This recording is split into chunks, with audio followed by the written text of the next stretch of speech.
J'attends rien en fait de ce président, j'attends plus rien en fait. Je serais que je serais déçu, mais j'attends plus rien, j'ai plus aucune espérance envers eux. En fait, ils ont un cap qui maintiennent et qui feront tenir quoi qu'il en coûte.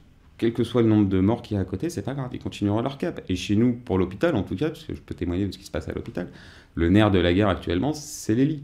Et les lits, ils continueront à les fermer. Je suis dans un hôpital, Beaujon, qui doit fusionner avec l'hôpital Bichat. Dans cette opération, on perd 400 lits. Et ça continue. Personne n'arrête. On va fermer des hôpitaux, on va fermer des urgences, et on va dire les gens consultent moins d'urgences. Bah, c'est normal, il y en a moins, en fait. C'est complètement débile. Mais où ils sont morts, mais je veux dire, c'est complètement débile. Mais c'est ce que Braun nous a dit. On a baissé de 28% la fréquentation aux urgences. Mais c'est normal, tu les as fermés. Donc forcément, les gens ne peuvent pas y aller, c'est fermé. Le problème qu'on est en train de voir, c'est qu'il y a une sorte de passerelle qui est en train de se faire, où tous les infirmiers sont en train de devenir des vacataires. Et où bientôt l'hôpital public en fait fera appel à des vacataires pour travailler. Donc en fait l'hôpital sera public en structure, mais les professionnels intérieurs seront privés. Il y a 5 ans, vous regardez sur internet, vous n'aviez pas de poste disponible d'infirmier. Aujourd'hui, c'est pas le cas. Hein. On n'est pas du tout là-dedans. C'est quand même formidable qu'en 5 ans, il y a clairement une volonté de faire partir les gens de l'hôpital. Un peu la communication du gouvernement Castex à une époque, hein. C'est-à-dire c'est pour aider l'hôpital, ne tombez pas malade. On n'a pas du tout changé hein, d'un iota. Hein. Pour nous aider, ne tombez pas malade. Alors moi je suis à Clichy, donc j'ai l'avantage d'avoir quelques patients qui vont se faire opérer à l'hôpital américain, donc j'ai à peu près le tarif. Pour certaines opérations, notamment à une cheville, c'est 13 000 €. Ça donne une petite idée du tarif qu'il faut payer. Mais la radio déjà de base est à 2000. Donc bon, on se dit bon, alors à peu près ça fait à peu près ça quoi. Mais ouais, non, les sommes sont hallucinantes. Hallucinantes. Puisque l'hôpital est une entreprise et que chacun fait de l'activité sur la partie de chacun, donc ça veut dire que les patients deviennent de facto des marchandises. Comme toute marchandise, il y a les marchandises qui rapportent et il y a les marchandises qui ne rapportent pas. Bon, bah la marchandise qui rapporte sera prise en charge par l'hôpital privé, la marchandise qui ne rapporte pas sera prise en charge par l'hôpital public. Par exemple, les greffes, les grosses greffes, greffe de foie, greffe cardiaque et compagnie, pas beaucoup d'hôpitaux privés qui peuvent se les permettre, ça. En 2010, Madame Bachelot fait une refonte de notre formation. On perd notre catégorie active. Donc notre métier n'est plus pénible, n'est plus fatigant. On peut y aller à donf. Hein. Et 4 ans après, on a la réforme de gauche sur les annuités. Et donc on prend 42 annuités. Donc en l'espace de 5 ans, j'ai pris 10 ans dans la vue de retraite en plus.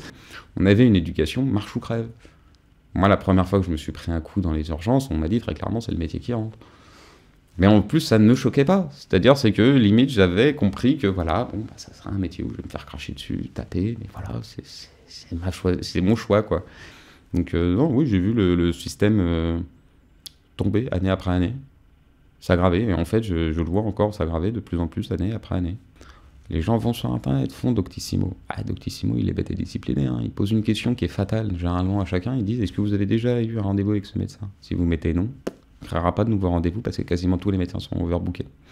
Ce qui fait qu'il y a un petit décalage qui est en train de se faire et aujourd'hui on a des médecins traitants, quand ils découvrent des cancers à des gens, plutôt que de leur dire de prendre rendez-vous avec un cancérologue, bah, ils les envoient aux urgences directement parce qu'ils savent qu'il n'y aura pas de rendez-vous avant des mois et que la personne sera certainement morte avant d'avoir pu voir un cancérologue. On ne peut pas se battre chacun de notre côté. Donc, à un moment, il y a un jour, il va falloir qu'on se aille la fonction publique pour se défendre parce que là c'est une attaque clairement orchestrée sur l'ensemble de la fonction publique. Dans ces 20 milliards de rachats de dettes d'hôpitaux, il faut bien comprendre que c'est fait sous contrepartie.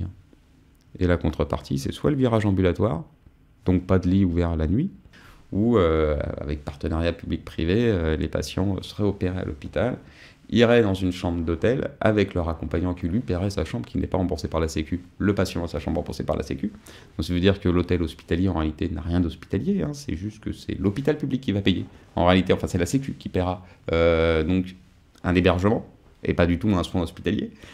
Et s'il y a une complication, bien évidemment, bah, c'est la personne qui accompagne qui doit appeler les secours pour faire transiter vers l'hôpital.